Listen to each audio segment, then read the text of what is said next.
Кама-сутра. 25 средств к просветлению. Сессия 2. Часть 1 из Шистском. 5 апреля 2019 года. Тайвань, также известная как Формоза.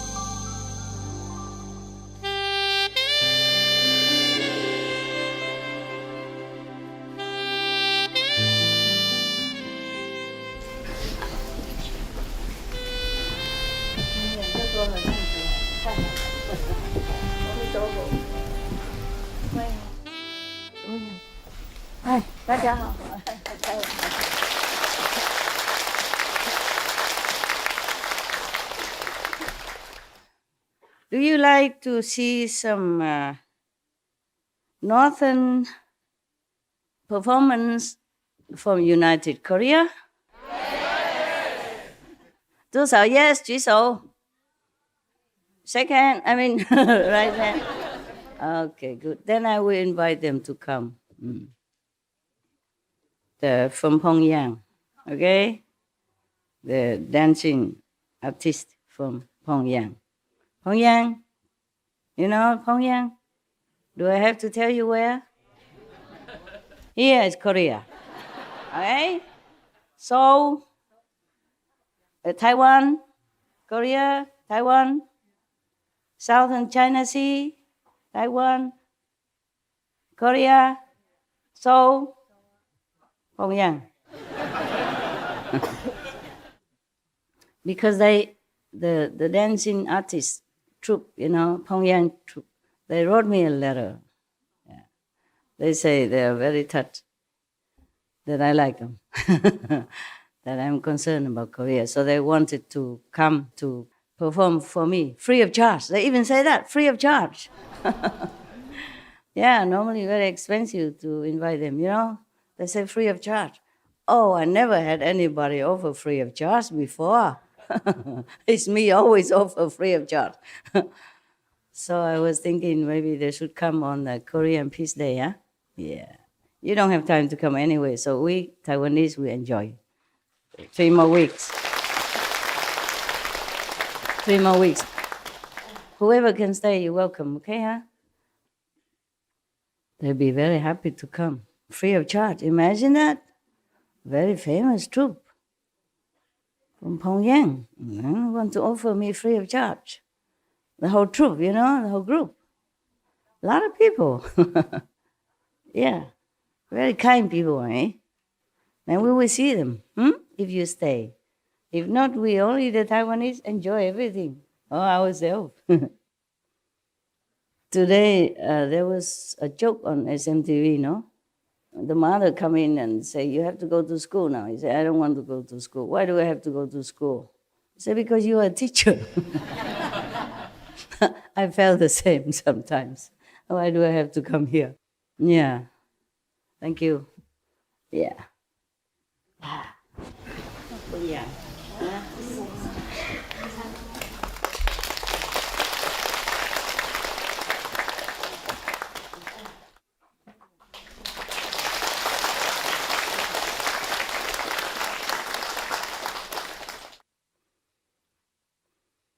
If don't need, can give other people. If don't need, can give to other nuns and monks who need. Many monks and nuns need, but we cannot take care of everyone. I cannot. Sometimes I don't know them. Sometimes I do.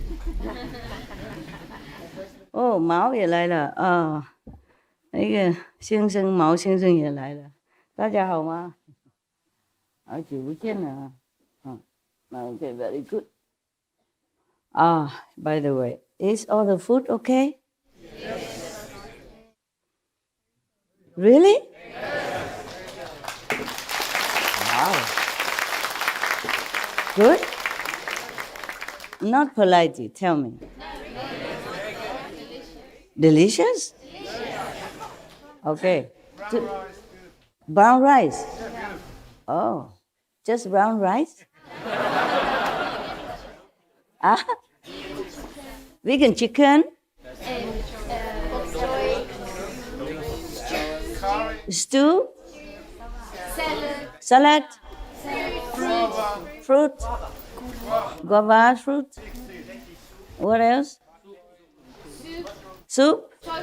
Tofu? Pumpkin soup? If you're happy, it's good. very happy. And salad also if for the raw people. If you need something special, you have to order in advance, okay? Because we don't live very near the city. It takes some time to arrange, to arrange people to go, arrange to buy, arrange to come back, and arrange to prepare for you. As the best is before you come, you already order, Say, okay, I'm special. Especially raw. I'm very, very raw. I cannot be cooked.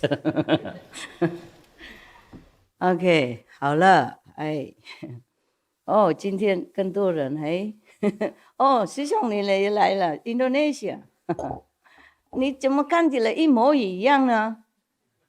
我看到你已经30年以前了，是不是啊？哎呀，你看他了啊？有没有人认识？只有我认识他。30年左右了，以前呢，我第一次看到他，是他请师傅去印尼嘛，And now he look just the same. I mean, same age, just more pinky. Such a healthy boy. 还在做那个电影的生意吗？没了，退休了。OK. Before he owned cinema theater. Yeah, when I first saw him, some 30 years ago. Look at him, my God. How old are you now? 40? Yeah, he looked like 40, 50, huh? But it cannot be, right? Can I ask you how old are you? 83? 哦，站起来给大家看看。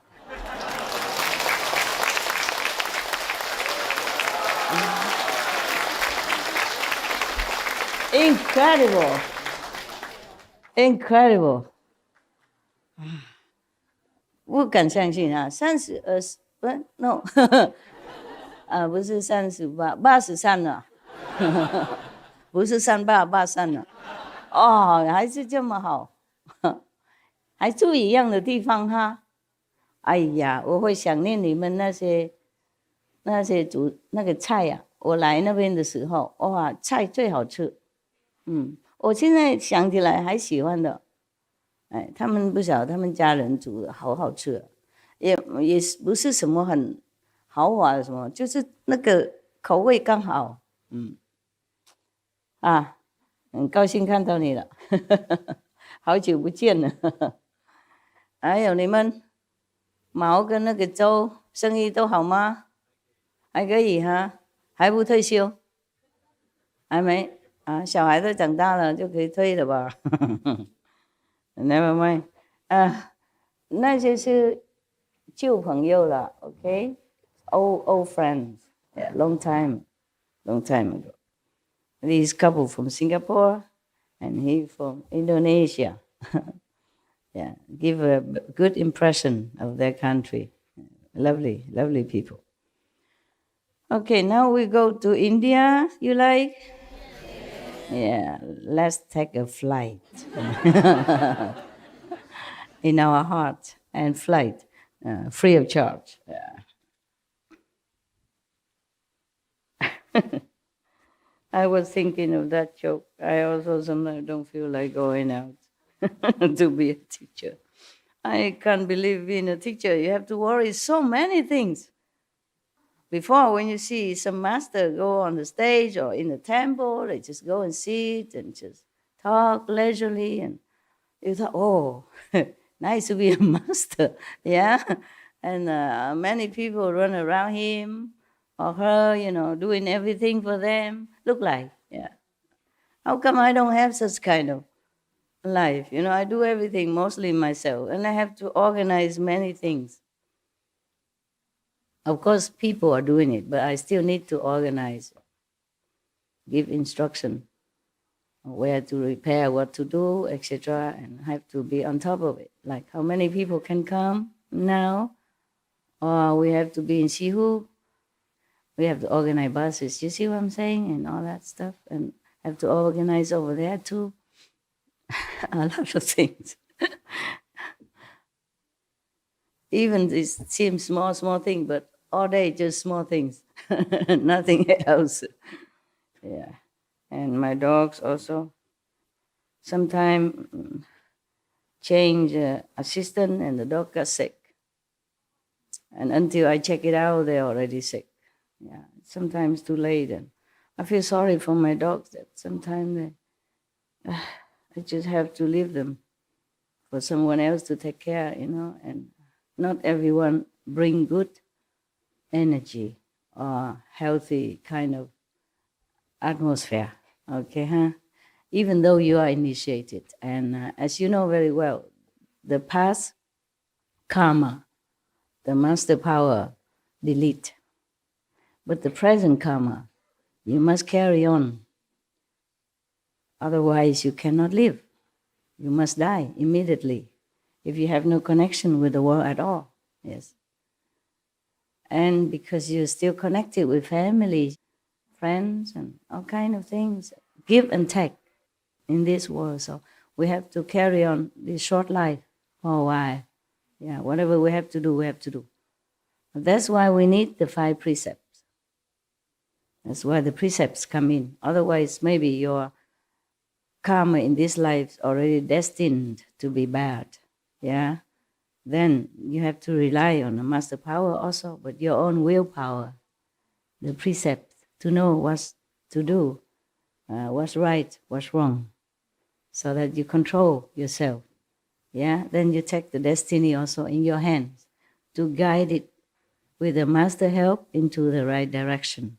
So our life is better. Even though we cannot help the whole thing, but at least action don't do any harm, at least. Okay, now we take a flight to India. Yesterday, I was talking about the 4th meditation method with the 2 kings of medicine, plus the 500 other Brahman gods who are also helping with the healing process. Yes. Any healing things, any healing process or power mostly came from the 3 worlds, because it's a physical body, physical world. Yes, and they control them. That's why you see that yesterday is included 500 Brahma gods in there. Probably the 500 Brahma gods were also physically present because they probably incarnated into the world to help people, to help healing. And these 2 kings of medicine, they have been doing it life after life. Therefore, they have such a powerful healing technique or help to their patients. That's why you can see some doctors are good. Yeah, they have green hands. Some people, some doctors still graduate, same, maybe even excellence, great. But they don't have so much healing ability. I mean, a natural ability. Yes. Most doctors, they should not think of themselves as God, but the world revere them as God. Yes. The doctors should always pray before they heal. Yes. In India, there are such like that. I was invited into some doctors' houses. I told you already. At least one of them I saw is written in the office of the doctor saying, I prescribe, I mean the doctor prescribe, but you heal. It should be like that. And remember the story I told you about the Indian boy who wanted to marry me? Yes. Just one first glance. Jeez, that was fast. I thought the Western style of life is faster, but the Indian, they are faster. Yeah. He was very good looking, yeah, young. I was much older than him. He didn't know. Yeah. But maybe I didn't look that old. Yeah. Long hair, shining hair. Mhm. Beautiful. Walk alone with a white punjab. I think very eye-catching. He's on the horses. I'm walking. Most Indian, they have money, they ride on the horses. Because in the Himalaya trails, we don't have any other vehicles with the machine. Not even motorcycle. In some area, very short distance, maybe, but otherwise it's just climbing and a rocky mountain and small path. Therefore, they hide the horses. And then if the horses cannot go because some are too rough, for the horse even to climb, then they hire these are laborers. Yeah. These are rich people, they do that. But I was no rich. I walk all the time. And I walk alone, yeah. So it probably was eye-catching. So he's young, you know what I'm saying? Yeah. And then still invite me to the mother, no? Normally mother is very jealous with any of the girl that the boy wanted to marry. Even marry, not just say, okay, let's get to know each other. No, it's serious. I was blushing. I didn't know what to do. Didn't know what to say. So I say, I'm still married. I was, not divorced yet. But still want to invite me to the house. She's a doctor, no? The mother is a doctor. She is the one who invited me to the house. She said, nevertheless, come to look at us if you pass by. I said, yeah, if I pass by, I surely do. I did visit. And she was very simple housewife, not any air of a doctor or nothing, She sat on the floor with like Indian people, cutting vegetable and throw it out. The rest of the vegetable they don't use is throw it out the window, just like that. Chop, chop, chop. Good one put on on one side. Also on the floor. Can wash later, doesn't matter. Floor is good. Floor is clean. I put on one side and the other one just like this. Chop, chop, chop. Put one side, throw out. It doesn't matter because the cows in India, they roam free. They will pass by and eat it anyway. In fact, I did see it. I was curious. After she left to something, she goes some other room. I peep at the window. Oh, there's a cow eating it. So there's no waste. It's very cute. I didn't stay long. I didn't sleep there. Just passing by, say hello. And they give me meals. And very hospitable, the Indian people. Even the poor people from the remote area of India, they greet you with a smile and the God's name, Hari Ram Ram. Yeah. Oh, God be with you. Hare Krishna, Hare Ram Ram. They always greet you with that. Yes. But don't ask them where you're going because they always say straight ahead. Yeah. Straight ahead. And if you say something, they always seem like don't agree with you because they say, okay. La. They shake their head, but they say, good. Okay. That means yes, right? In India, this means yes. For us, this is yes. But for them, this is yes. I was very confused. I said, I did say anything wrong? I didn't. Why you always disagree with me? And if I ask the direction, straight ahead. Yeah, maybe the rural people, they did not learn too much English, so that's the few words they know. All they know is straight ahead. Well, that's where you should go, actually. Yeah, where would you want to go? Straight ahead, no? Very good people. Now, let's go yesterday again. I told you the calendar always pops up by itself. We should really thank the past masters, monks and nuns and scholars who have taken time to record the Buddha's teaching after the master's nirvana, and also for the past and present persons, lay or monks or nuns who have really dedicated themselves, sacrificed their time and precious health or under any difficult situation to translate this so that I can read it to you. And we have to thank them. And may they be blessed forever by all the Buddhas, past, present, and future. May their merit be immense. May they be liberated forever. Thank you.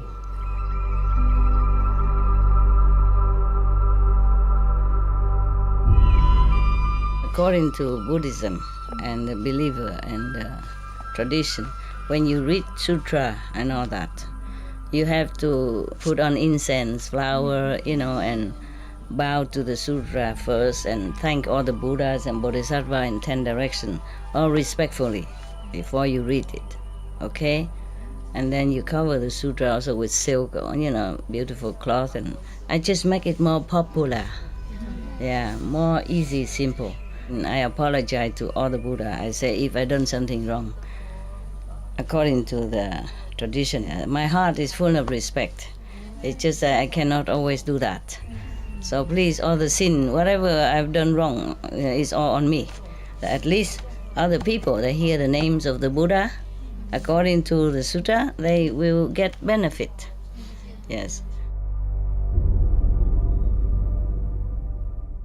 So yesterday we said that the physician king and superior physician say that the Buddha asked them about, asked the assembly about perfect penetration. For them, as we have been certified, the cause of flavors is the superior means. But as I have told you already, they were attending to the Buddha personally. Therefore, the Buddha was blessing them immensely, being so near. Maybe they have to touch the Buddha pose, listen to the chest. In the old time, they don't have this stethoscope. They just put their ears right on your chest and listen. How more near? How nearer can it be? Okay? Therefore, they probably soon out physically. And their astral body just flew up to heaven. Therefore, the flavors at that time they tasted is not the same as the normal flavors that they taste with the ordinary medicine for other patients. Yeah. But then because of that, they thought, oh, it is the flavors that give me awakening. And the Buddha even certified to it. So for us, the flavor is very, very important for enlightenment. He even says superior. So they become enlightened by means of flavors. That's what they said. But don't try. Don't go pharmacy and taste everything. Huh? Will you get enlightened then? The pharmacist will call police. There's a lunatic people coming to my drugstore and making trouble here. And then you say, no, I'm just tasting. I want to be enlightened. Now, there is another one coming up now. His name is Bhadrapala. And another 16 awakened lords who were his companions arose from their seats and bowed at the Buddha's feet. He said to the Buddha, we first heard the Dharma and left the home life under King of Awesome Sound Buddha. Once, when it was time for the Sangha to bathe, I followed the custom and entered the bathhouse. Suddenly, I awakened to the fact that water does not wash away the dust, nor does it cleanse the body. At that point, between the two, I became peaceful, and I attained the state of there being nothing at all. Perhaps emptiness, they call it. To this day, I have never forgotten that past experience. Having left home with the Buddha, I have gone beyond learning. That Buddha named me Bhadrapala. Wonderful touch was revealed, and I accomplished the position of the Buddha's disciple. The Buddha, Shakyamuni Buddha now. The World Honor One asked about perfect penetration. As I have been certified to it, touch is the superior means. So that's his meditation method, touch. I don't know what touched him. Didn't say here. Probably from the water, or when they were bathing together. In the bathing, and they have to cleanse themselves. And then suddenly he realized through the touch that it's not the water that cleans. But of course he has transcended the normal state of awareness then. Yeah. Otherwise, if you touch yourself all day long, you feel nothing, no? Do you feel anything when you touch yourself? Or even your brother next to you touch you? Try, touch anything. No, won't feel anything. Yes. Therefore, actually, if you want to read the sutras of the Buddhas or the scriptures of any religious order, you must be enlightened first. Yes, you must have more or less similar experience, of transcendental awareness. Otherwise, people, what? Just a smell of herbs and he became enlightened? Then I go smell the herbs all day long. Then I get enlightened quicker. He only take care of the Buddha once and the herbs at that time only, or one time, and he got enlightenment. And this one is a touch. Did you see that anybody touch him here? He went to the bathhouse also. Suddenly I awakened to the fact that water does not wash away the dust, nor does it cleanse the body.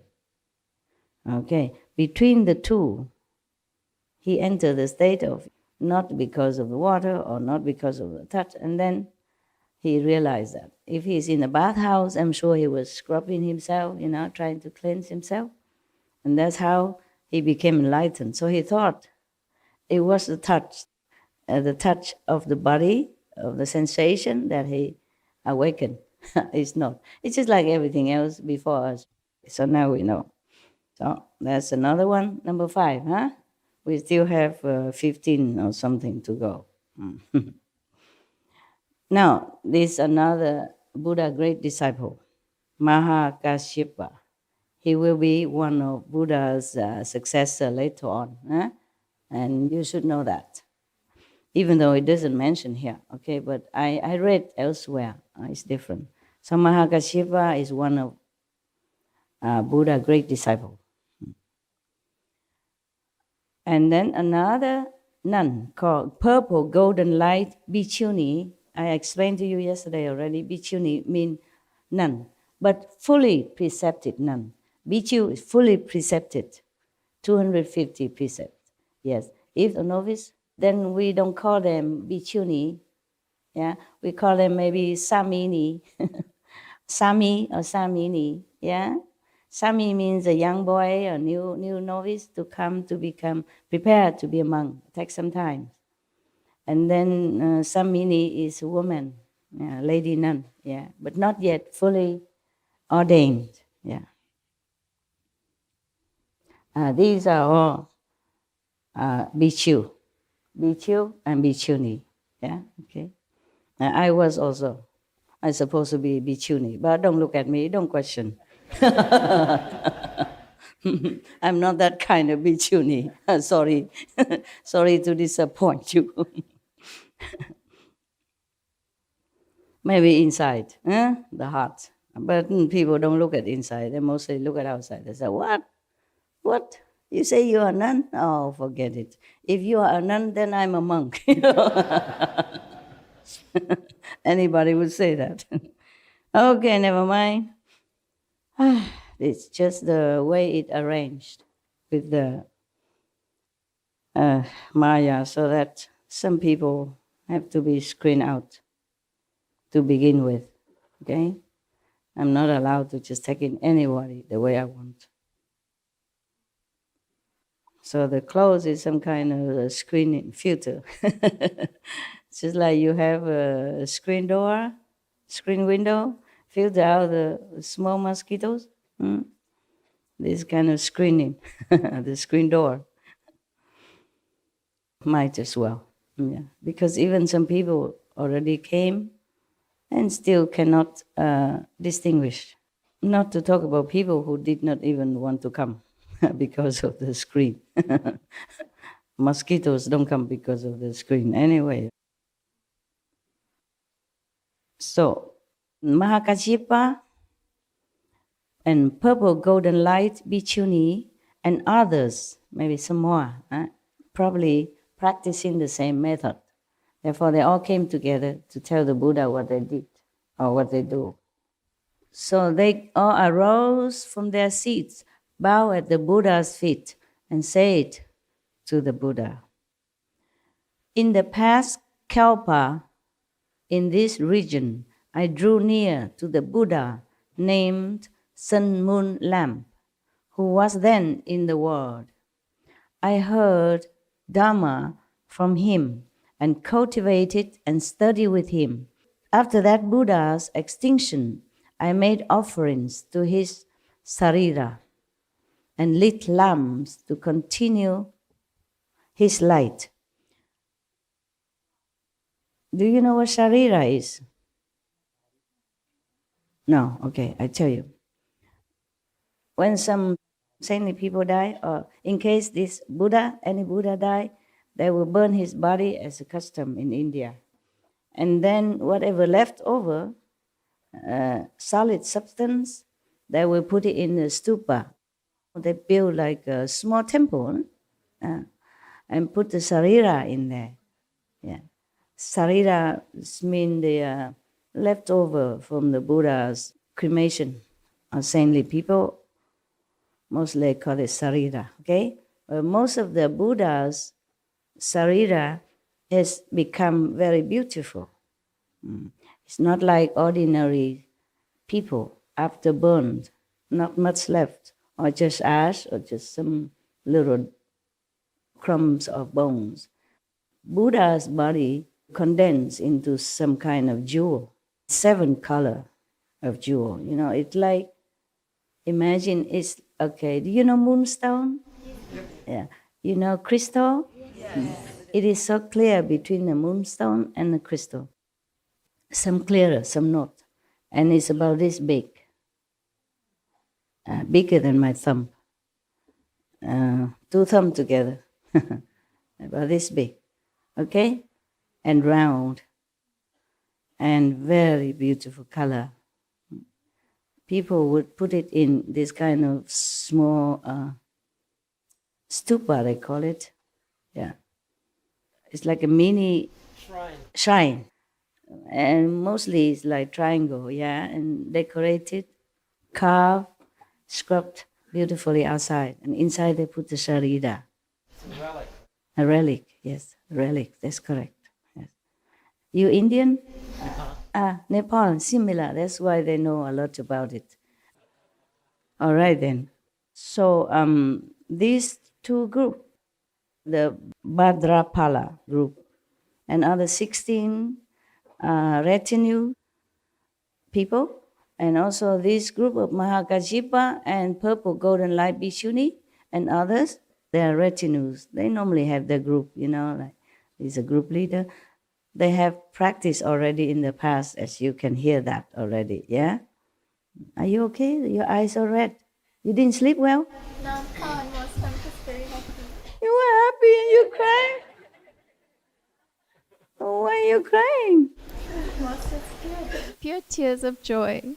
Truthfully, I'm so happy. We are all so blessed. You're happy? So happy, blessed, spoiled. We love you so much. Of and course, we're really I'm grateful. your babysitter. I sit here. And you feel safe, and of course somebody take care of you.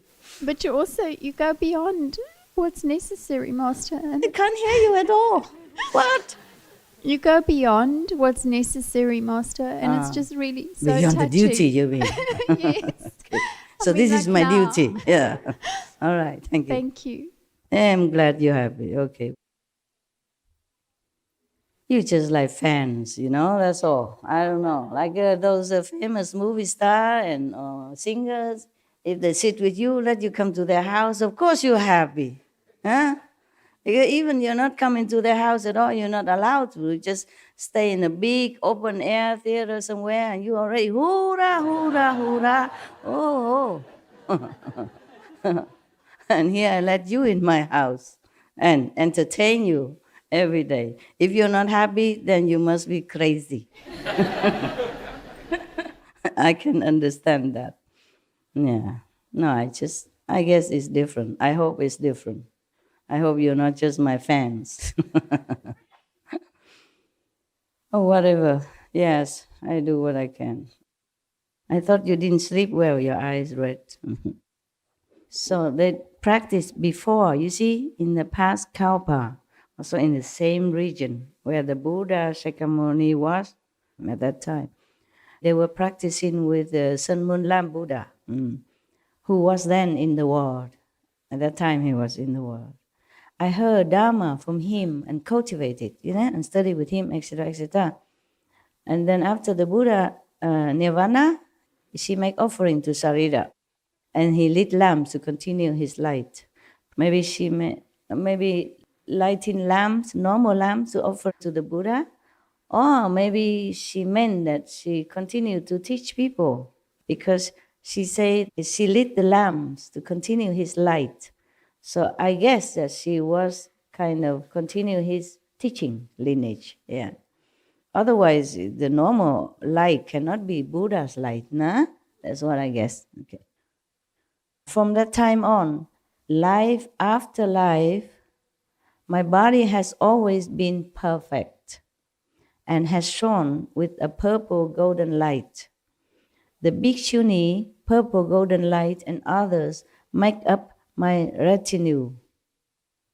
And we all brought forth the resolve for Bodhi at the same time. So that was their story. Yeah? She continued, I contemplated the world's 6 sense objects, change and decay. They are but empty stillness. Based on this, I cultivated extinction. Now my body and mind can pass through hundreds of thousands of kalpas as though they were a finger snap. Wow. Meaning time has no control power over this bhikshuni and her retinue. So that was the talk from Mahakassapa, introducing also purple golden light bhikshuni at the same time, also telling the Buddha what practice he has been doing. That was in the past kalpas. And imagine, I remember everything from the past kalpas. You remember anything from yesterday? What did you eat yesterday? Not even that, yeah. Well, congratulations. Your memory is extraordinary. Extraordinarily low. So that's what they do, you see? So based on the emptiness of mental constructs, I accomplished a hardship. The world honor one says in the Shakyamuni Buddha, because they stop from one Buddha to another, so I have to tell you which Buddha that they were saying. Before there was his past Buddha, master, and now he talked about Shakyamuni Buddha. So the world honor one says that I am foremost in dutta practices. Wonderful Dharma brought me awakening and understanding, and I extinguished all outflows. The Buddha asked about perfect penetration, as I have been certified to it. Mental constructs are the superior means. What is mental constructs? Anybody can explain to me? Philosophy? He's been telling you all this and now you don't even know what mental constructs are. What then? No? Don't know? Oh, okay. You pretend again. Make trouble for me. Then I don't have to explain. Just no mental constructs. That's what it is. Actually, because they have nothing to do with us anymore. No? We could also read through to see how many methods the Buddhas, monks and nuns have been practicing all that time.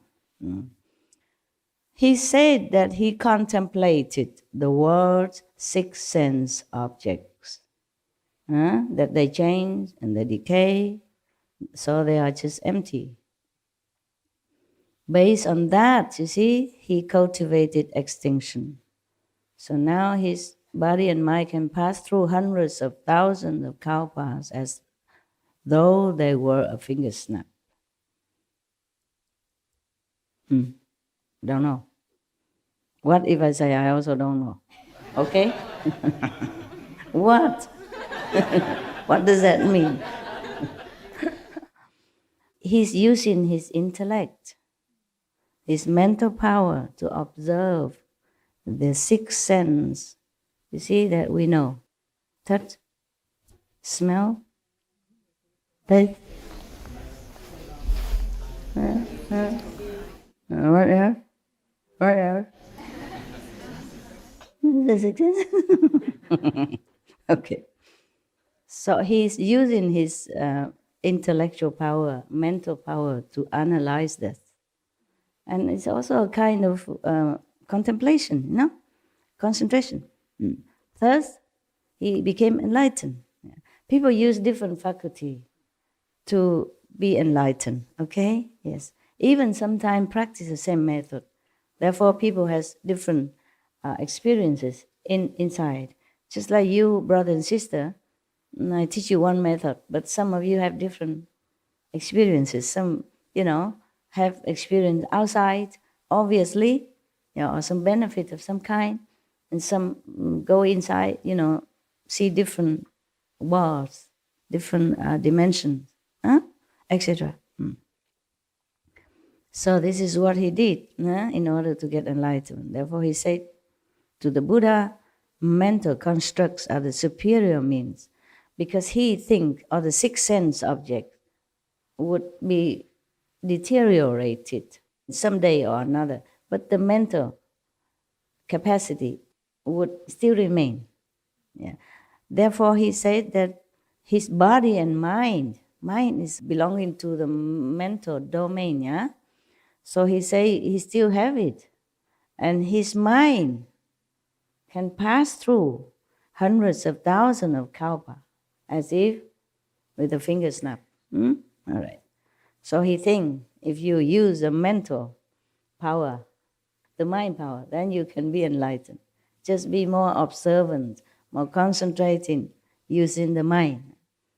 Our method don't use the mind, except just to repeat some protective kind of phrases. Yeah, that's we have to use. Otherwise, it's not the mind that we use to observe or to analyze anything.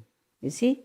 He did observe the sixth sense objects, and then he see that they are not permanent, not lasting. It's just the mind. Even the sixth sense object, he observed that they all come, go, but his mind is still alert, still can see that. That means he think he used the mind to see things, to know things. So now is another one. His name is Aniruddha. Another monk arose from his seat, bowed at the Buddha's feet, and said to the Buddha, "When I first left home, I was fond of sleeping all the time." It sounds familiar to me. He doesn't know I have more than just one. Join the club, brother. Yeah, if he's born at this time, he'd be happy, that he's not a lonely sleeper. No? He can just sit here and feel in his element, Poor thing. He's born too early, no? If he's born at this time, he'd be so happy. Yeah, sit among you and feel it, wow. We are the same element. We really brothers.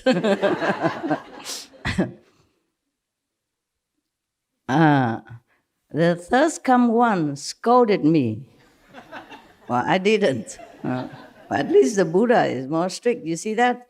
So if you blame me for being too strict, well, I'm only the disciples of the Buddha in strictness. Yeah. The third scum one scolded me and said, I was no better than an animal. Oh God. The Buddha is really, really stern, eh? And I thought the Buddha never scold anybody.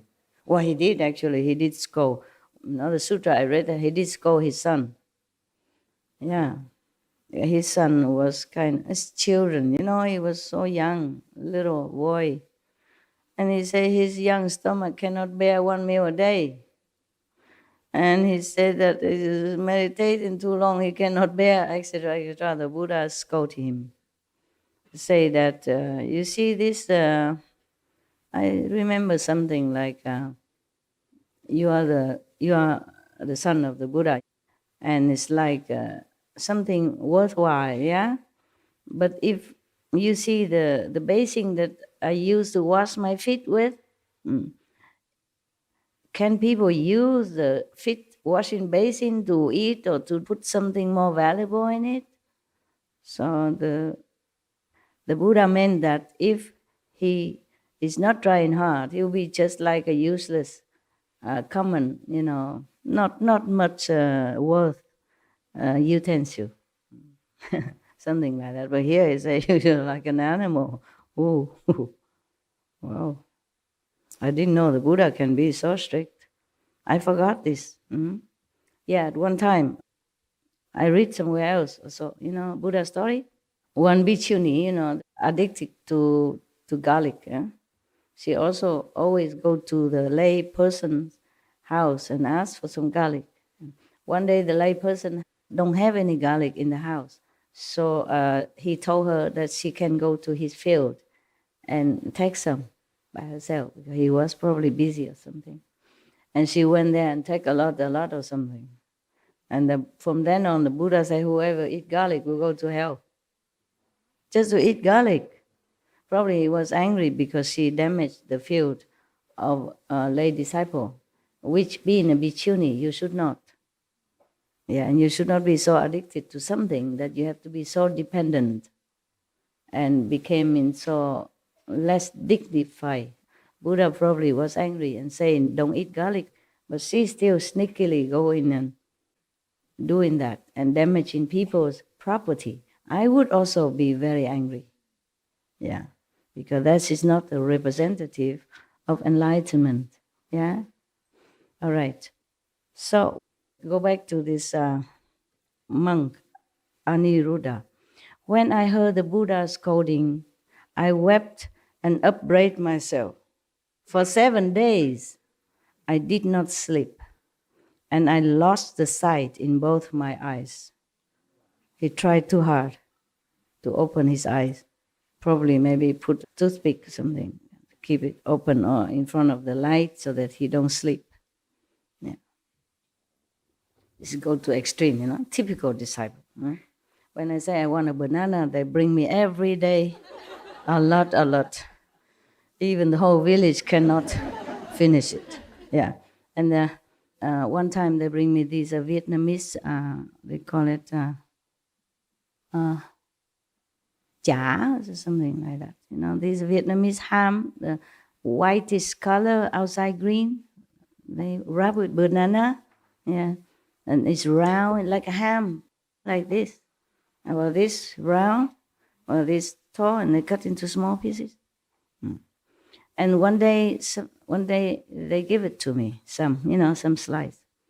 Oh, good love loves that. Yes, I give it all to him. I'm not really very fond of anything, not much. Nowadays, not much. So good love ate them all. Yum, yum. Next day, I gave double portion. Yesterday, same stuff. And good love is not there anymore. So I returned the same portion, the same amount. The dog's not there because when I'm on retreat, I cannot just have them around. I don't have enough time to attend to you and attend to business and paperwork. So no good love around. So return the same. I never told them. Sometimes the good love likes something, a lot. And if If it's gone, then next day I get a lot. And the next day is next day, you know what I mean? Even good love fed up. So the Buddha blamed him for sleeping too much. But he didn't say not to sleep, meaning doing things in an appropriate way, nah? Yeah, middle way, no? Then he just took it too seriously. 7 days don't sleep until his eyes are blind.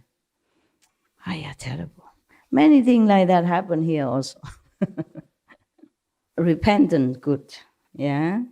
Being aware of your own shortcomings, good. But no need to punish yourself when there's not necessary. Huh? Just tell me what the problem is, okay? So now he said that he did not sleep for 7 days and lost the sight in both of his eyes. The World Honor One taught me the Vajra Samadhi of the delightful seeing, which illumines and is bright.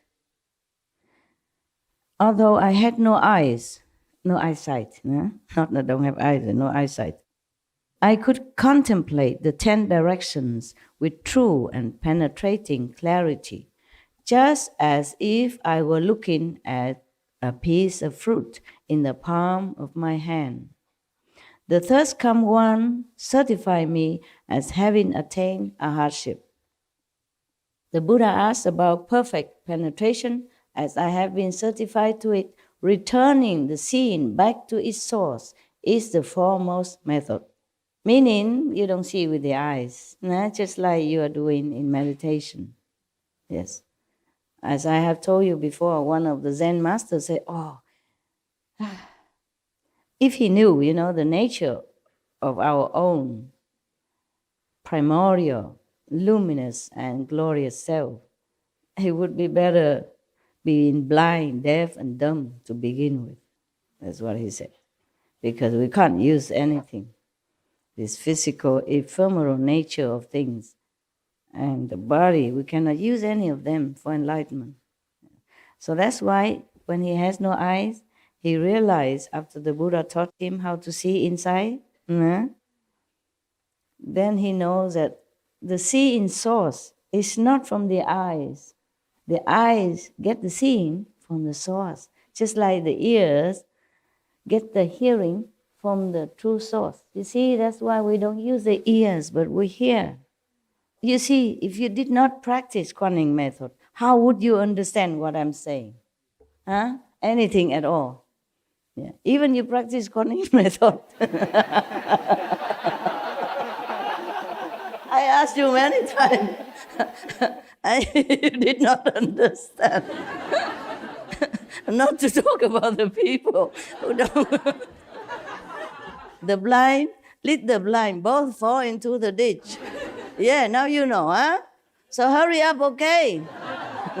Yesterday I asked you about the 2 medicine king, remember? And you talked to me about the herbs. I asked about the enlightenment, their awakening. And you said, because the herbs, the smell of the herbs, the different herbs, the mixture of the herbs, all nonsense. Miss the mark 2,000 miles. Just like you miss the magician's hand, he's doing something to distract you while he's doing something else.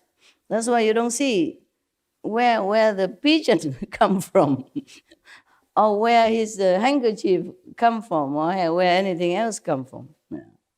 Just the quickness of his hand and the distraction skill. It's just like, this is a joke everybody knows, that before you go and learn medicine, the professor teach you to put your hand in some patient's feces and taste it. Yeah. And he did that. The professor put his hand in the patient's feces and tasted it. And he told every student to do it. They did it, yuck. But he said, you stupid, you should have observed. I put this finger, but I taste this finger. Observation is everything. That's what he said, the professor. You don't know this joke? This is very famous with all the medicine, the school. She said, you should observe, man. Observe. Observation is everything. This finger, but I touch this finger. And they all do the same finger.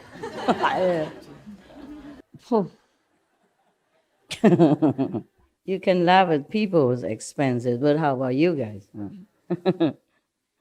Yeah, we can get easily distracted by some unimportant factors or unimportant movement or some unimportant object, and we do the wrong thing, yeah? And think the wrong thing. All right, so we continue.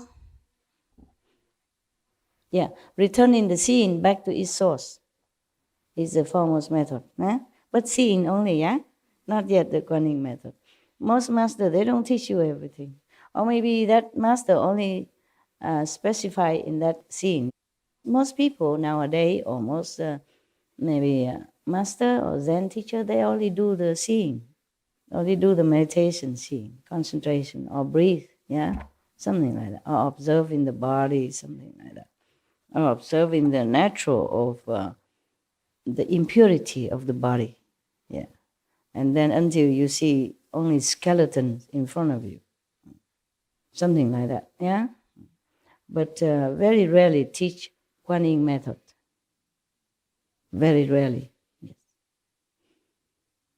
Only some like we know, like Sakyamuni Buddha. Those famous masters all the time up to now all teach Kuan Yin method.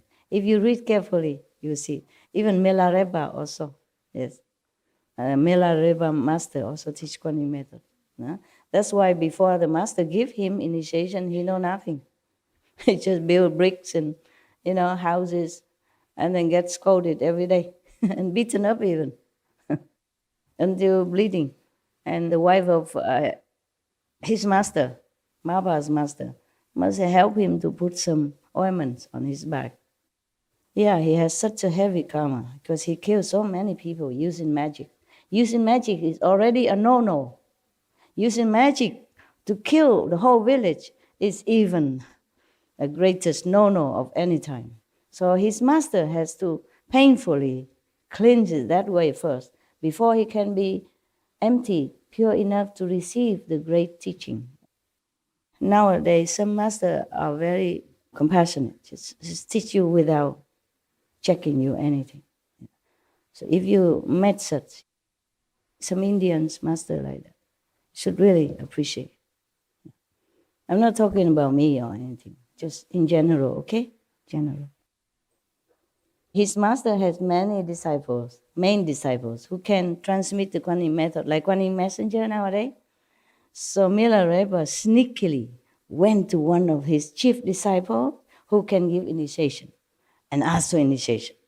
He faked that the master sent him. So his chief disciple believed that and gave him initiation. Nothing happened. No light, no hearing, nothing. So the chief disciple was wondering, could it be that our master did not allow this? That's why he did not get the experience. So later they found out that he cheated. Get more beaten from master, more house to build. I think it was his wife, the master wife, sent him there. Said, okay, you go there. Yeah, don't get beaten anymore. Go there and ask that disciple, say, I say so, or something. Nothing happened. Yeah, his time is not come yet, okay? He's not ready. He's not worthy. At that time, Maba don't teach a lot of people, you understand? Many disciples, but not many as many. Yeah.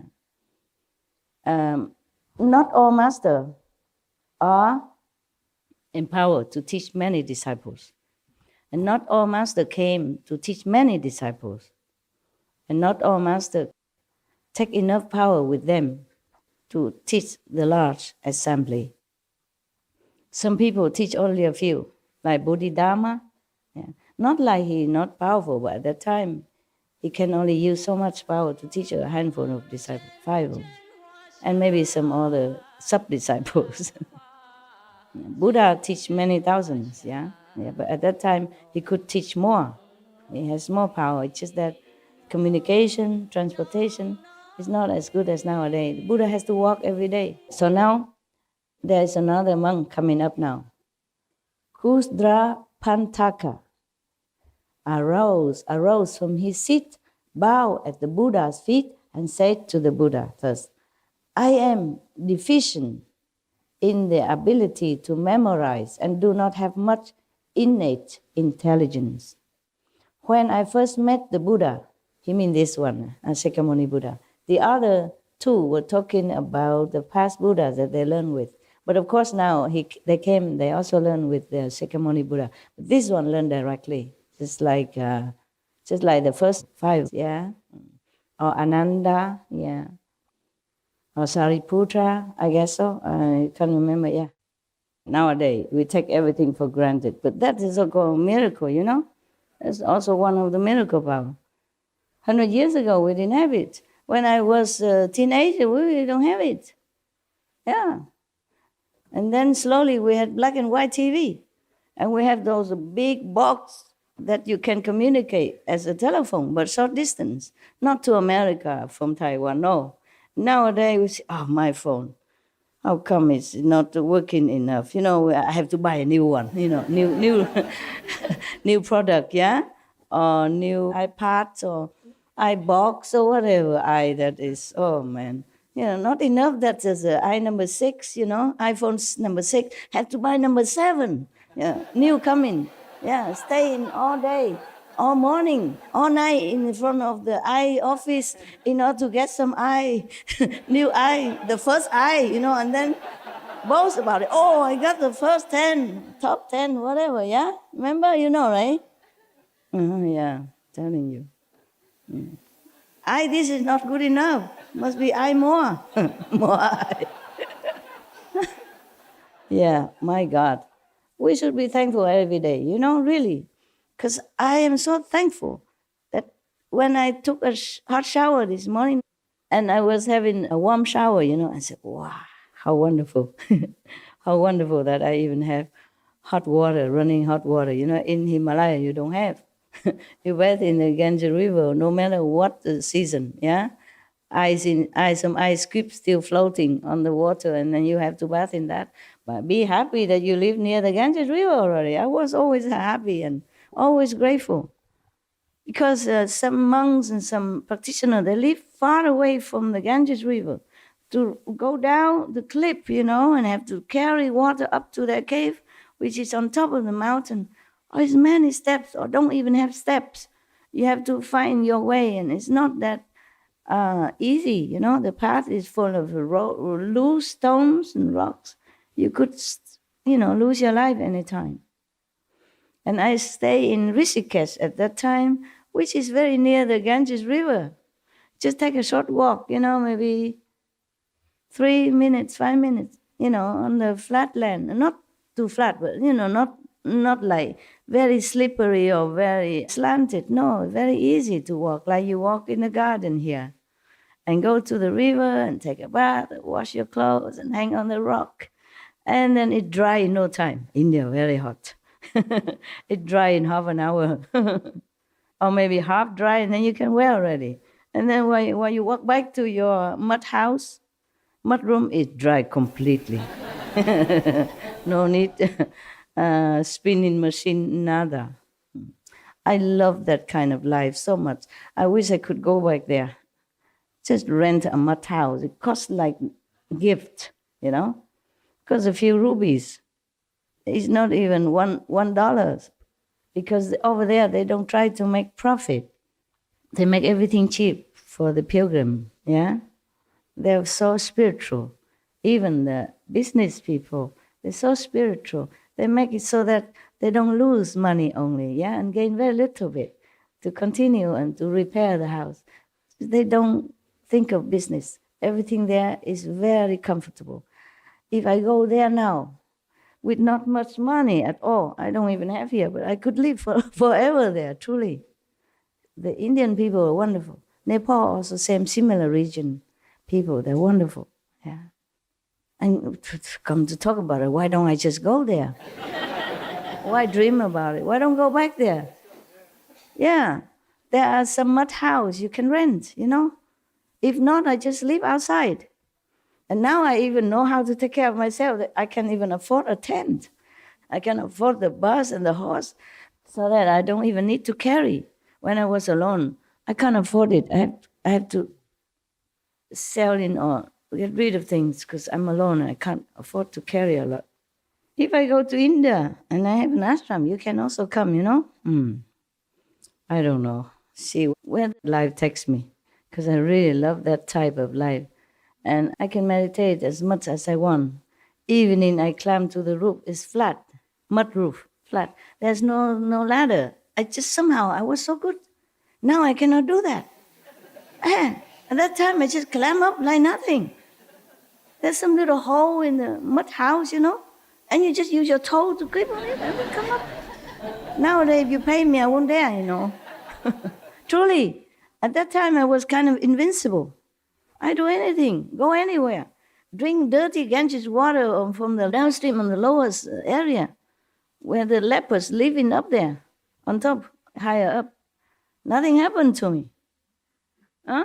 Has a big fever. Going to Bodh Gaya in summer, you know, when the heat hit you, like you could not even walk.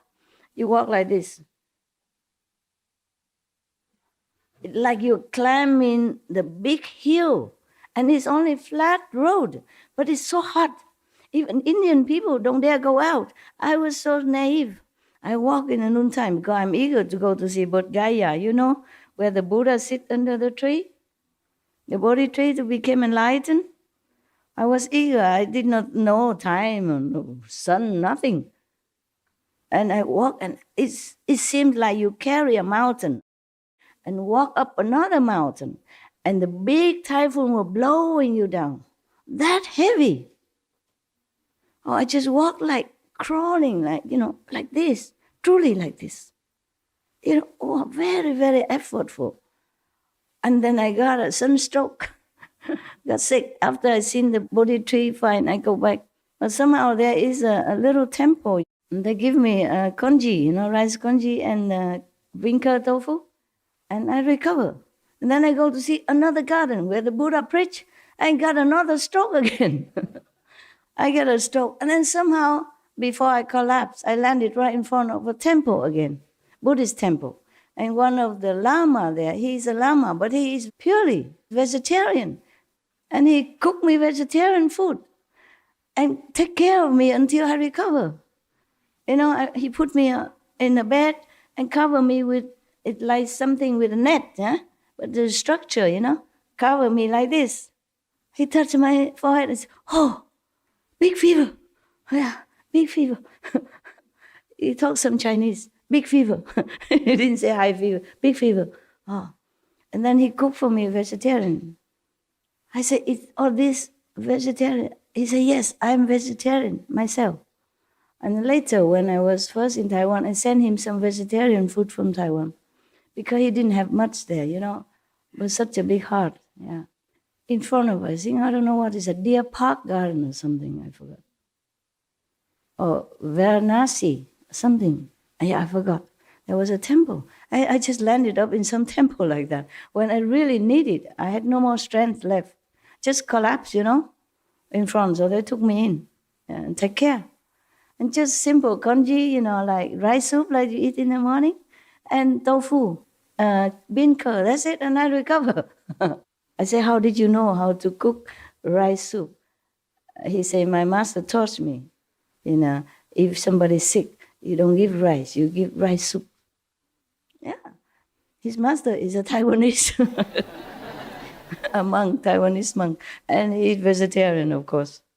Yeah. Yeah, it's so many. It's miracle all the time, yeah? There's no problem, no big deal. I was so eager at anything for enlightenment, so I just go here and there, do anything without considering me as a very fragile young woman. Yeah. But God takes care of everything. Like a book we said, no? God takes care of everything. He did truly take care of me. So this is Kusdra Pantaka talking, yeah? When he first met the Buddha, he said, I heard the Dhamma and left the home life. But when I tried to remember one line, of a verse, by the thirst come one, I went through 100 days, remembering the first part and forgetting the last, or remembering the last and forgetting the first. He has no memory faculty, not very sharp. He tried very hard to remember what the Buddha said. Yes, in those days, and nowadays also, in many parts of the world, people don't have other facility, or they just do like tradition, memorizing the whole Bible or the whole Quran, memorize the Buddhist scripture. I also did memorize some. You have to memorize some, like the morning service, the evening service. And when you make offering to the Buddha and recite some mantra for the ghosts and all that, you must know. I had to memorize also some, yeah. And also they memorize some of the mantra, the compassionate mantra, like from Bodhisattva. It's a long mantra, yeah, or some shorter mantra. But evening or morning service, you have to remember. You cannot just sit in front of the Buddha, bowing and then reading. You have to prostrate to the Buddha and, oh, I forget, what was it, Buddha, what was it? What was the last part before I bow? I forgot. You have to learn by heart, yeah? Like you have to make offering to the Buddha. I learned both Chinese and Vietnamese. Yeah, in the morning you have to make offering. Yeah, like Gong Yang Jing Jing Fa Sheng No Che No Fo. You make offering to different Buddhas, and then you make a mantra for the ghost, something like that. It's like chanting. It's very nice, very beautiful. You have to learn the whole process, yeah? You cannot take a book. Oh, where was I before? Over here, I can ask you, where was I? What did I say? But in front of the Buddha assembly, how many monks, many nuns, and you have to read fast, like everybody else. You can just, wait a minute, I forgot. Wait, all of you, wait a minute. So then, this monk, he has no memory kind of talent, yeah? So then he tried to remember the first, then he forget the last. Remember the last, he forgot the first, yeah. So the Buddha feels sorry for him. He said here, so the Buddha took pity on my stupidity, yeah, and taught me to relax and regulate my breath. You see, the Buddha teach him breathing now, so that he can be more relaxed. Yeah, the Buddha also teach breathing technique now. Yeah, I contemplated my breath thoroughly to the subtle point in which arising, dwelling, change, and extinction happen in every sana, every nanosecond, he said, okay? Every ksatna, that means nanosecond. In Sanskrit, it says ksatna, yeah. But he realized every nanosecond that because he contemplated the breath thoroughly, yeah, until to very subtle point, so that he see the arising, dwelling, change, and extinction happen all the time in this world or the other world. Yes, every nanosecond, something new arise, something change, something exists, destroy every nanosecond. So he continued, my mind suddenly attained vast non-obstruction until my outflows were extinguished and I accomplished arhatship. Beneath the Buddha's seat, I was sealed and certified as being beyond learning. I mean, he's already enlightened, yeah. And no need to learn any book or any instruction anymore. Just continue to meditate, to continue further, yeah. So, and the Buddha asks us about perfect penetration, as I have been certified to it. Turning the breath back to emptiness is the foremost method for him, yeah. The Buddha say 84,000 method, yes? So the Buddha taught him this breathing method. But it's not a normal like breathing that you get enlightenment. It's not. You have to turn it back to the emptiness. There were no more breath at all exist before the breath even come. That's the original emptiness. That's how he get enlightened. So, you think you want to learn this? Breathing? No. Some people still do. Some people still do. They have pranayama and they have breathing technique, yeah. And all kind of things, yeah, yes. There are different teachers, teach you different things. In India, there are many methods, okay? They have some royal technique, hatha yoga, and other thing, yeah, they call different names, yeah. So now another monk arose from his seat. His name is Gavampati. Bowed at the Buddha's feet and said to the Buddha, I have mouth karma created from a past offense. I slighted a shamana, and in life after life, I have had this cow cut sickness, because he probably cursed one of the novice monk before, many lives before. And life after life, he still have to have that cow cut sickness, okay? So the third come one taught me the mind ground Dharma door of the purity of a single flavor. My thought was extinguished. I entered samadhi and contemplated the awareness of flavor as not having a substance and not being a thing. As a result, my mind transcended all worldly outflows. Internally, this is a result, you see. Internally, I was free from body and mind, and externally, I abandoned the world. Not like going to the moon, I guess, no. Meaning he not attached. I left the three existences far behind, just like a bird released from its cage. I separated from filth and wiped out defilements. And so my Dharma I became pure, and I accomplished a hardship. The third come one certified me in person as having ascended to the path beyond learning. See that?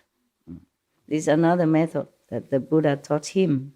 Maybe it depends on their faculty and their ability and their intelligence. Yeah, even the Buddha get the so stupid student, he still can raise him up to a hardship. But being stupid is not a sin. Being stubborn, being big head, big ego is a problem that separate you from Buddha nature, and stop yourself from understanding the real teaching of the Buddha inside, not the talking outside. That's why this monk before, he cannot even remember one sentence. Yeah, he forget the front or forget the back. He still can attain a hardship because he's not arrogant. That is the point. You see, he has no ego to obstruct him. Ego is the worst enemy that we can have as a practitioner. Just too much fixation on the outer, phenomena and allurement, and then forgot to go inside. Or too much proud of small attainment or small success, physically or emotionally or spiritually. This is all very detrimental to our spiritual progress. It's the ego make it like that. Make you attached to this and that, make you feel proud of this and that, which is absolutely nothing. It's dust compared to the real thing, compared to your real purpose in life, to meditate, okay? Like if your husband spoil you or love you so much and you become kind of a spoiled brat, and in going outside you also became like that, demanding, and proud, arrogant. Or your wife is spoiling you, then you also became stubborn, too much ego, thinking, oh yeah, I'm wonderful, I'm the best, I'm somebody. This is okay for self-confidence, but not overstep the boundary between self-confidence and arrogance. Then you'll be fine. You have to know, check yourself, whether or not you are obstructing yourself. This is really, really, really detrimental for your spiritual progress. You go nowhere, carrying around the ego like a baby, like a precious thing. Just let it go, okay? We are nobody. We are nothing, really. I mean, maybe outwardly, look like I'm your master and teaching you, but inwardly, I don't feel like I'm anything. Inside my feeling, I don't feel like I'm something important. I never had this kind of even feeling to grasp at, I do my stuff, diligently every minute, every second, every hour of the day, what I can. Take care of my dogs, take care of my things, do my business, take care of whatever I have to. And if you come, I teach you a few things, but inwardly, for example, suppose I do scold you. It doesn't mean I'm arrogant or anything, because I don't feel like I'm anything. I just do what I have to do. It's just like I tell my dog, stop it, Don't play too rough.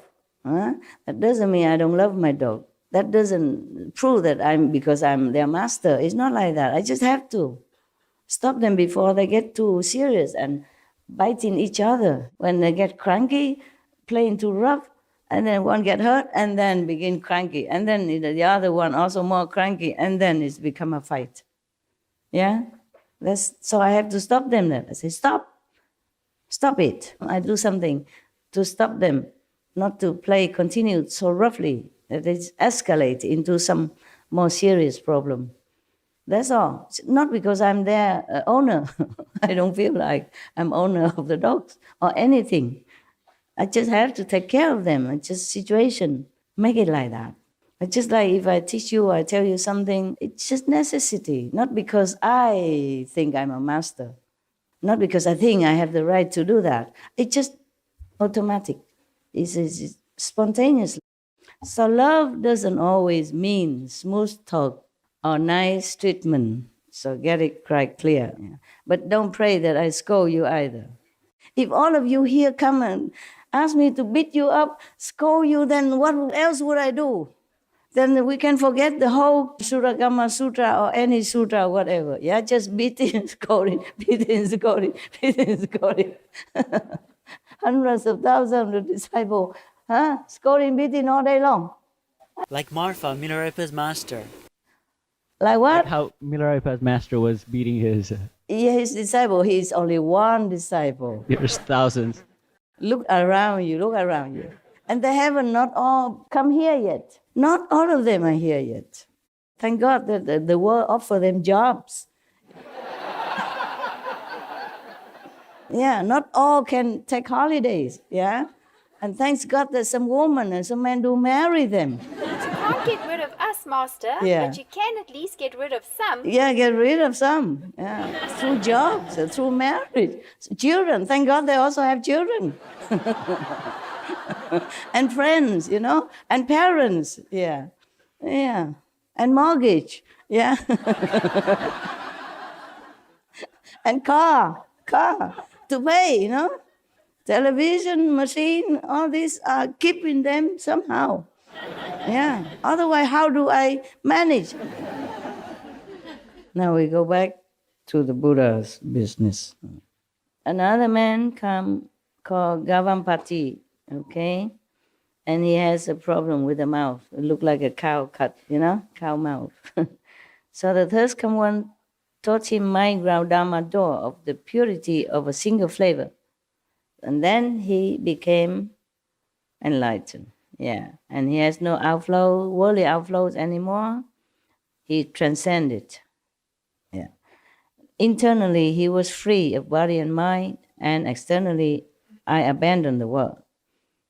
I left the three existences far behind, just like a bird released from its cage. You know what the three existences? Any of the nun, monk, tell me? Thưa sư phụ, ý nói là vượt khỏi tam giới. Yeah, good. So he had transcended the three worlds, liberated. Okay? Yes. The three worlds is always destructible, perishable. Above the three worlds is a more permanent, okay? Not destroyable. From the fourth level already, yeah. So he feels like he's away from everything that is worldly, filthy, and not pure. Yes. And he became a heart. The third come one certified me in person as having ascended to the path beyond learning. The Buddha asked about perfect penetration, as I have been certified to it. Returning flavor and turning awareness around is the superior method. What returning the flavor? And turning awareness around. Turning awareness around, the same like what you do every day. Instead of looking outward, you turn your attention inward, and look inside instead. So whatever flavor it is, you return it to the original of all flavors. The reason the flower, the roses had the smell as it is, because it originates from somewhere else.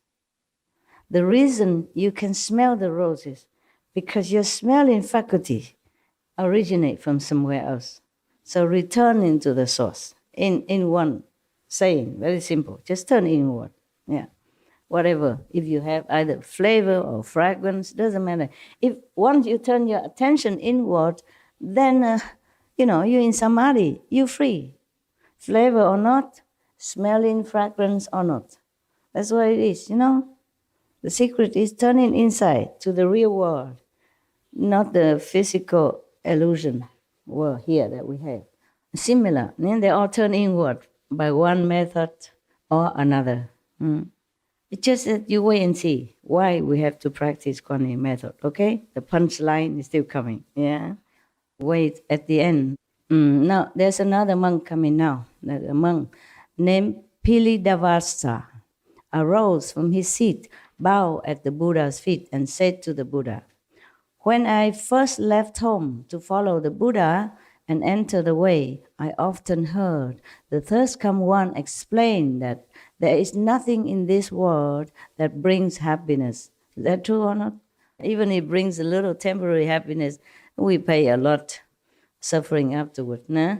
Like romance, for example, beginning, how nice and hot and whatever, and then after a while, it's bitter taste and suffering, crying a lot, blah, blah. It's very difficult. Once you enter this kind of very narrow love relationship, and you just be kind of locked up in there. And you become jealous of anybody. Any woman go near your boyfriend, you feel like a potential threat. Any man go near, you feel like it's a potential danger to your relationship and your love, for example. And then if the husband or the wife or the boyfriend or girlfriend that day somehow did something, this is not to your liking, you say, I knew it. That must be that woman. I know it. That must be that man. It's like that. And it becomes more and more narrow and more bickering, more sorrow, more possessive, instead of happiness. It's just the nature of things. It turns out that way. Very difficult to control. It's your sixth sense of, outward focusing. And then it brings in trouble. And the mind interprets it in the wrong way. And the heart beats it in a different way. It is the world that makes everything seem negative. And even though you normally have a very good and happy relationship, things will happen to make you doubt it.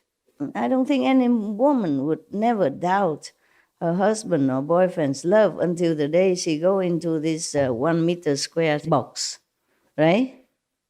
I heard all the time that they have doubt, they have suspicion about their love relationship, even though outwardly it seems so perfect. A couple, it seems like they're perfect. But there's never, always, spotlessly, no suspicion. And then because of suspicion, it breeds another suspicion. And then you watch your partner. Instead of loving him or her, you're watching him. You analyze it. You observe it. Oh, this is with negative thinking and expectation. And boom, it might come. as you expected. And then you say, I knew it.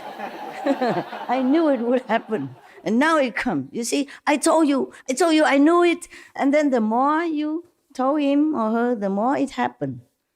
And nobody likes to stay in a bickering relationship. And then they have excuse to go. And then they start another, you start another, and another war begin in different positions, different places, with different rival. Tell you. That's why the Buddha left home. He had 500 women. He should know. 500 concubines. He should know. That's why all these monks listened to him, because they trusted him. If the Buddha, who has 500 wives, doesn't know, who else would know? So you better trust him and be a monk. Be single, yeah? No wife, no woman. Huh? Trust him. Be monk like him. Yeah. So that's why 2,000 monks always surrounding him, not wanting anything else, not wanting woman or anything. Even Ananda was already captured by a most beautiful woman and experienced artisan, of that time, most beautiful, and have even the Brahma mantra, the most powerful charm mantra of all time. He was already captured and trapped in there. Even then, he prayed for Buddha, please help me. I just want to be a monk. Believe that? Because they trusted the Buddha. The Buddha is full of experience, not just in heaven, but on earth as well. So all the monks never waver, huh? Maybe that's what it is. Maybe that's why they all became monks. Even though being a monk is not easy. You can't even look at any woman. When you walk, you just look about 1-2 meters in front of you only, huh? And then you don't even think about it. But later they did that naturally. They don't think anymore in that direction because they trusted the Buddha, yeah? Then they all became very pure monks. That's why they became arhat or bodhisattva so fast, so quick, in a shorter time, because they trust the Buddha completely. Yeah. Maybe I should have 500 husbands before I became a master. Then all of you probably became monk or nun already. Then I don't have to take care too much. All of you, I just give you each one bowl as a souvenir. Then you go outside. Take care of yourself. And maybe bring some back to me. And now I have to take care. Tell the kitchen do what? Build a kitchen for you. Build a place for you to eat, and worry about the rain that might fall into your cup and become a soup instead. Even staying in the cave far away from you, have to worry about your food, whether or not they cook good. Because you're all different nationalities. The Korean would probably miss the kimchi, and the Westerner miss their cheese and, cereals, breakfast. Here we only have congee soup, all the same for everybody. Korea, Indian, German, English, America, no care. Eat or not. Only one choice, eat or not eat.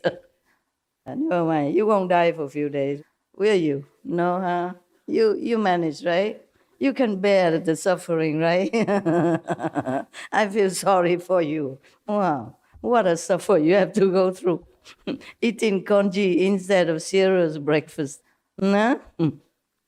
But you seem so happy, so it must be suiting everybody, just like we all practice one method. We all eat the same food. Don't worry, I eat the same with you, okay? I eat the same thing. Nothing extra, okay? I made them give me the same food so that I know whether or not they cook at least decent, okay? Swallowable. It's delicious. Oh, you are just too hungry, that's why. At home, you have a chance to go to your own kitchen. Nah? It's all right. You eat when you feel like. There are always some leftover in the kitchen. It depends on the cook. Miracles always happen. Because some chef come and he cook the congee a little dense. And some other come, it's like watery. I experience the ebb and flow of my life in the kitchen style, all the time. Some cook very generously, a lot, and good flavor. Some are just simple, very sparingly, yeah, as if you want to save money. Yeah, one day I had to kind of admonish them. I said, the workers, they stay here, or they came here to work, to repair all the area construction. They work from morning till night and very hard, and also the weather is cold. And they are Chinese or Vietnamese, mostly Asian. And the way you cook congee like this, they don't have enough physical, stamina, strength to continue in the cold and rain. You stay in the kitchen. You can eat anytime you want or anything. If you don't like it, you can always cook something for yourself. And you stay in a warm place inside the building. They have to work outside. You have to cook the congee better than this, thicker, okay? Because the Chinese or Vietnamese, they like congee, the rice soup. You have to make it more substantial. That's the only time I demand the difference.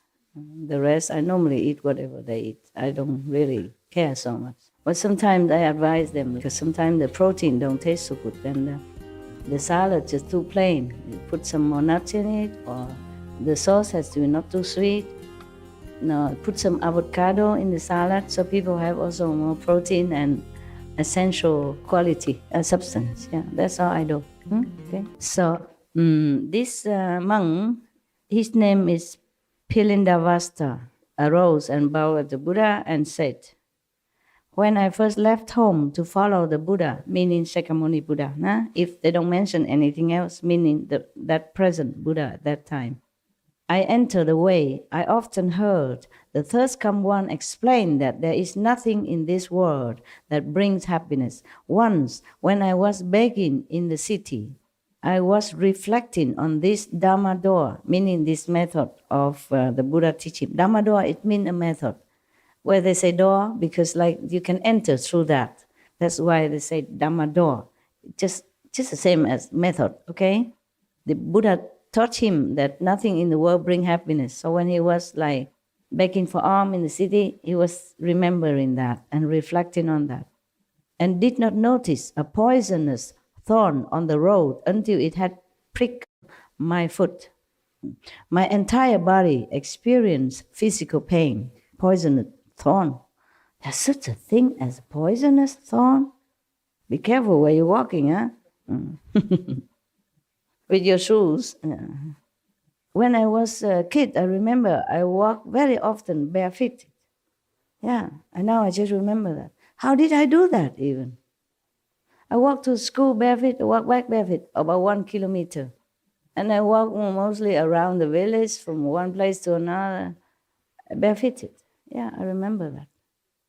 And nowadays, I see my dogs walk around without shoes. You can't wear shoes on dogs all the time. And I feel sorry for them already. And then I saw TV, animals, they walk in the forest without shoes. Of course, they don't have shoes. And I said, how do they do that? Won't they hurt themselves? By some thorn or something. Won't we feel hurt on the rough surface? I even feel like that. But now I remember. Now I talk to you because of the thorn, I remember. Yeah, sometimes some thorn also prick my feet. Huh? And kids, you're invincible. You just look at it, you try to pick it out if you can. If not, you ask some of your buddy, try to use. On the road, in the tropical, you always have some thorn, like a cactus thorn, or some bushes will have thorn. When they dry, or something break it, it's on the road, and it prick you, it pin inside. If it's not broken, you can just pull it out, If it's broken inside, it's a problem. But don't worry, I always have solution. There's the thorn that is dropped from the tree. That tree have other thorns. So I pluck one and use that to dig a hole in where the thorn is and pick it out. Yeah. If I cannot do it because of the special area, I cannot, then I ask my friend. We are very expert because we all walk barefoot and we all have thorn.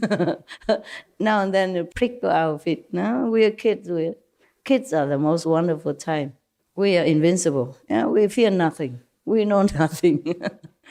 And we stop at nothing. Yeah. I climb trees, float on the ocean. Yeah, I did. On the back. Just lay on the water. Floating. Yeah, and just enjoy the sun until my face burned. Could not even touch it. Until all the body, becomes so black and burned and red, and you come home, you cannot even touch the sheet. Nothing can come on your body. And I don't remember putting any oil, nothing. We were kids. We were just invincible. We would just heal itself. And we do it again. Not like have bad experience and stop. Because Vietnam have sea everywhere. No? The kids love to go to the beach and lay in there until the sun going, and then our body already all red and burned and suffering, and then go home, ooh, ooh here, ooh there, but then go again. Children, I guess the animals, they're also like that, too pure, too naive, fear nothing, just walk on. So at that time, when the thorn pricked the foot of this Bichu, he experienced the whole body pain, but my mind also had an awareness. Though it was aware of strong pain and recognized the feeling of pain, I knew that in my pure heart there was neither pain nor awareness of pain. There are two states of mind that exist at that moment of pain caused by the poison. One is the knowing of the pain, feeling of the pain. On the other hand, he knows that there is not true pain, no pain. Because normally when you have pain, you would just focus on the pain and you say, yeah, and then you cannot bear it and you try to, do this and that to take care of your pain or to try to ease your pain, but you don't have another awareness that nothing happened. That your real self has no experience of pain or damage or any trouble of any kind. So because he was in samadhi, he was already thinking of the method that the Buddha taught him. Therefore, he was already in samadhi while he was still walking. It's just like I told you yesterday, I'm doing some job walking, but I don't see things. I don't see the way it is. I see in the purity of my mind. Heaven told me that because you are so pure. That's why you see that so far the way you think it should be. And that because your soul is up, you don't see the whole world, but see a part of it only. That's what heaven explained to me. Because when I came back to the physical, the mind don't capiche anymore. So I have to ask heaven, okay, what happened? So the Bichu continue. Pilindavasa continue. I also thought, is it possible for one body to have two awarenesses? He was asking himself. Having reflected on this for a while, my body and mind were suddenly empty. Not like empty, but he's in samadhi. He don't feel the body anymore. Just like some of you sometimes. Or even you leave the body and look down and see, oh, who's that? Sitting there, whoa. So old and crumpled. When you outside of your body, you are younger, vigorous, and happy and beautiful. And when you're a little bit older, you go out of your body, you look down upon yourself sitting there and say, who is that? Whoa. After 21 days, my outflows disappeared. I accomplished a hardship and received certification in person and a confirmation that I had realized the level beyond learning. And the Buddha certified him. So the Buddha asked us about perfect penetration. As I have been certified to that, purifying the awareness and forgetting the body is a superior method. Through that, he attained a hardship. Okay, purifying the awareness and forgetting the body. Can you do that? No. Maybe he don't feel this every day. But he attained to the ultimate of this goal, and then he can return to it on any time he wants. It's not like every day he go find a thorn, prick his body, fit himself just to see if the pain cause him this awareness again. It's just like some of the monks before, they have the awareness of secretive and pervasive at the same time. This monk also experienced the pain, but no pain at the same time. Well, this you must have. Even I have. Sometimes I have trouble or sorrow, but on one hand I know there is nothing can affect me. Very clear. As clear as the nose that I see on the chocolate face. Like that. Your chocolate brother.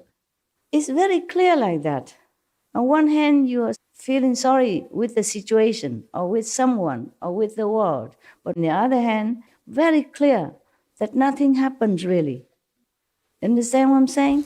Yes. All right, I hope. But you do experience that. Yeah, you do know that. It's just you forget or you didn't pay attention. Pay attention to your progress, okay? So that you know that you progress. And that encourages you to continue.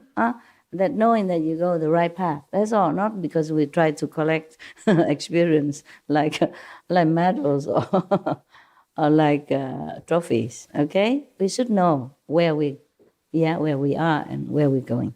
The calendar. Super. Iron woman, right?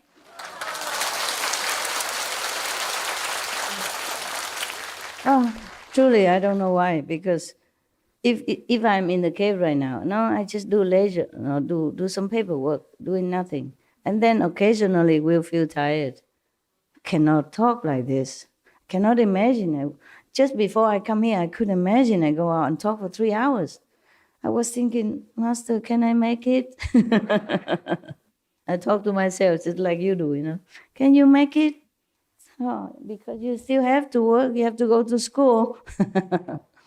And then it's just going, and I don't have anything special, more than you had. I just have one bowl of this, the rice soup. And what else did I have? Yeah, it was this bean curd tofu. This you cannot eat a lot, it's very salty. Because I don't have appetite. Only that thing can make me be able to swallow the soup. I know if I'm out here, I don't know how many hours until I come back. Yeah? So that was the breakfast, And then a little bit curry, and that you had. That's it. Nothing else. And a little bite of this guava. A bite about this big. This big. You know why? Because I had to bite it first, and then I give it to the ghost. Otherwise, I cannot eat it. That's all. I eat something so that I can take some out for the ghost outside. Hungry ghost, yeah. Otherwise, I was also very lazy to eat. Didn't want to eat. I didn't want to do anything. And I thought I could not make it today. They're coming out and talk. But then I did. Hours long, non-stop. Can't believe that. The next one. The next one name is Subhuti. Subhuti arose from his seat, bowed at the Buddha's feet, and said to the Buddha, "From distant kalpas until now, my mind has been unobstructed. I remember as many of my past lives as there are sands in the Ganges River." Can you tell me how much that is? Countless. Cannot, yeah. Ganges River sand, who can even count it, yeah? So he has even been in different lives, so kalpa, as many as Ganges River. Imagine how many lifetimes you have passed through and doing the same thing. He has also doing the same thing, like other monks and nuns before saying we have been practicing this and that in kalpas. So from the beginning, not that they have to reincarnate. They reincarnate on earth or physical universe for some different reason. They want to help sentient beings, yeah? That's why. And kalpas after kalpas, like the Ganges River sand, doing all this tirelessly. Imagine how compassionate these saints people are, the Buddhas are. And we just do a little bit physical work. I'm tired. Can't. Don't want. I'm so tired. Don't want. Don't want to do it. I need to sleep. Wait until you pass your life, then you can sleep all the time. It's coming soon, don't worry about it, sooner than we think.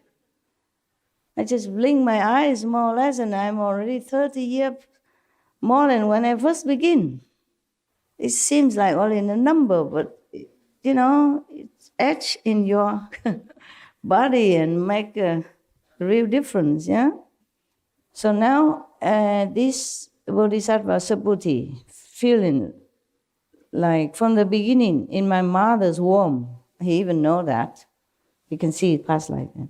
I knew emptiness and tranquility already when he was a fetus, to the extent that the 10 directions became empty, and I caused living beings to be certified to the nature of emptiness. Wow, powerful. Yeah, in the womb already can certify people aware of the illusion of existence, yeah, emptiness.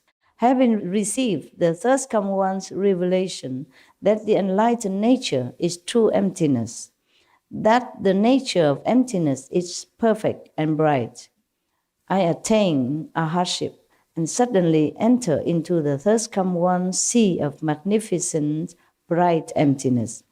With knowledge and views identical with the Buddha, I was certified as being beyond learning. In the liberation of the nature of emptiness, I am unsurpassed. The Buddha asked about perfect penetration. As I have been certified to it, all appearances enter into nothingness. Nothingness and what becomes nothingness both disappear. Turning phenomena back to the void is the foremost method. What means the void and what means emptiness? They're the same, okay? They are the same. Void or emptiness is the same. But not emptiness as the emptiness like you all leave this room and the room becomes just void of anything. It's not like that. Because he said here that the enlightened nature is true emptiness. That the nature of emptiness is perfect and bright. This is when you contact with the light, when you see the true nature of enlightenment, that's the light, which you see sometimes, thanks to the diligence practice. So, turning phenomena back to the void is the foremost method, because he could penetrate all phenomena that turn back to nothingness. And then even the turning back phenomena and the emptiness itself will both disappear. And nothingness will disappear. In the beginning, it's nothing. And then from nothing spring phenomena and material, physical existence. And even then, he can turn it all back into beginning of nothingness. But then, even the appearance that enter into nothingness and the nothingness itself will disappear also. Then he became truly enlightened. So he said that turning phenomena back to the void is the foremost method for him. Yeah. Contemplating on the emptiness of all things. And then even forsake the emptiness. That's his method. Well, maybe we talk again later, huh?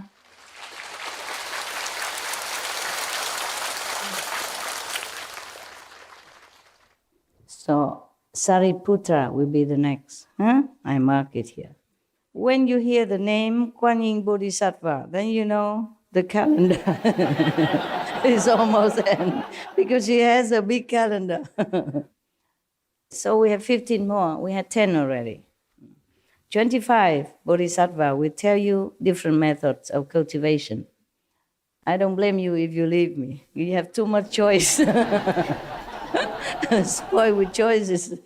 Okay. Monday, breathing. Tuesday, flavor. Wednesday, emptiness. Thursday, void. And Friday, touch.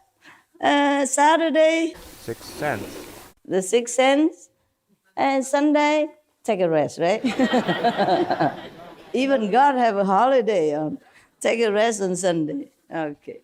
Lucky God, yeah? I don't have a break on Sunday. We should really thank the past masters, monks and nuns and scholars who had taken time to record the Buddha's teaching after the master's nirvana. and also for the past and present persons, lay or monks or nuns who have really dedicated themselves, sacrificed their time and precious health or under any difficult situation to translate this so that I can read it to you. And we have to thank them. And may they be blessed forever by all the Buddhas, past, present, and future. May their merit be immense. May they be liberated forever. Thank you. Thank you for being good.